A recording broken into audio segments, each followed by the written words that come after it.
Hello mga Mars! Welcome back to my channel, Karin Scoop Station here. Disclaimer, itong videos na iyong mapapanood ay hindi ko po pagmamayari at ikikredit natin ang owner nito na si Ma'am Sylvia Sanchez na kung saan ay muli na naman siya nagbahagi ng mga videos nila, ang mga kaganapan nila sa kanilang Christmas vacation with our main mga Mars.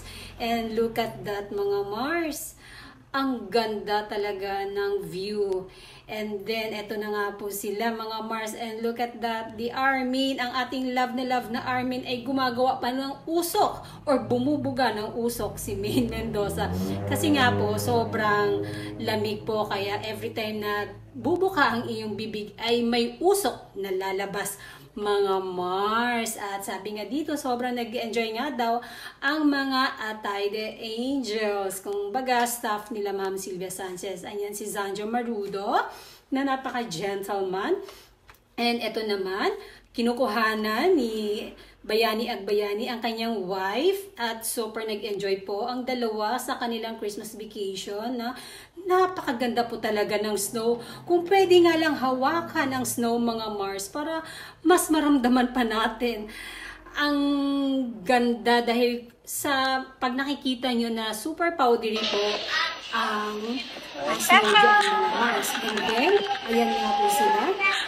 So, sobrang aga o napaka-aga daw para kumain sila ng ice cream, mga Mars, soft ice cream.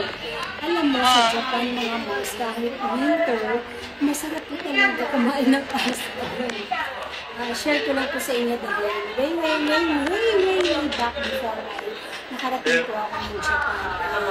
Na-experience ko po rin yung ganyan na kahit winter ay kumakain ng ice cream. And look at that. Super nag-enjoy si Maine Mendoza sa kanyang soft ice cream.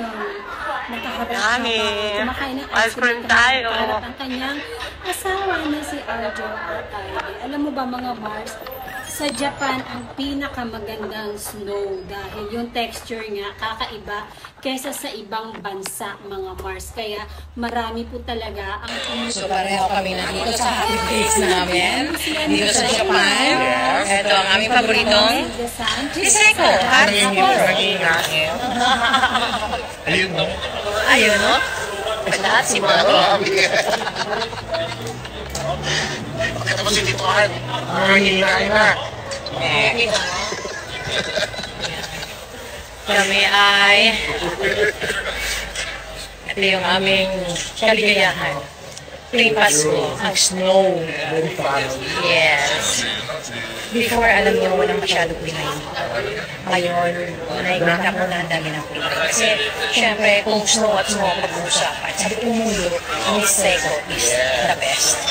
Kaya puntahan niyo. Kaya ang dami puti. Kanina, kausap ko Australians, tapos Germany, kasi sabi nga nila, mas maganda yung snow. Mas powdery. Yeah. ayun, di ba? Narinig nyo? Nakausap doon ni Ma'am Sylvia Sanchez ang Australian and German na namasyal din dyan sa Niseko na gusto rin ma-experience ang snow ng Japan.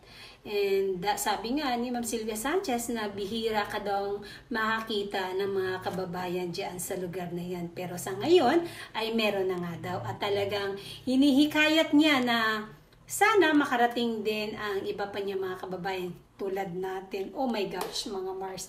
Alam ko napakamahal dyan sa Niseko. Kaya kung balak natin pumunta, mag-ipon na tayo ngayon mga Mars. Pero visa muna. Ay nako, kasi nga ang Japan need ng visa. Oh my gosh. Pero who knows, no? Malay mo.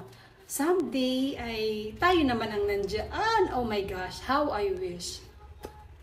And thank you Ma'am Sylvia Sanchez sa pagbahagi ng iyong video. Maraming salamat po talaga. And that's it mga Mars. Sana nag-enjoy kayo sa na-share ko ngayon sa inyo. And don't forget to like, comment, and subscribe for more videos. And that's it mga Mars. Thank you for watching this video. Please like, comment, and subscribe for more scoop. Bye! Shout out Armenian!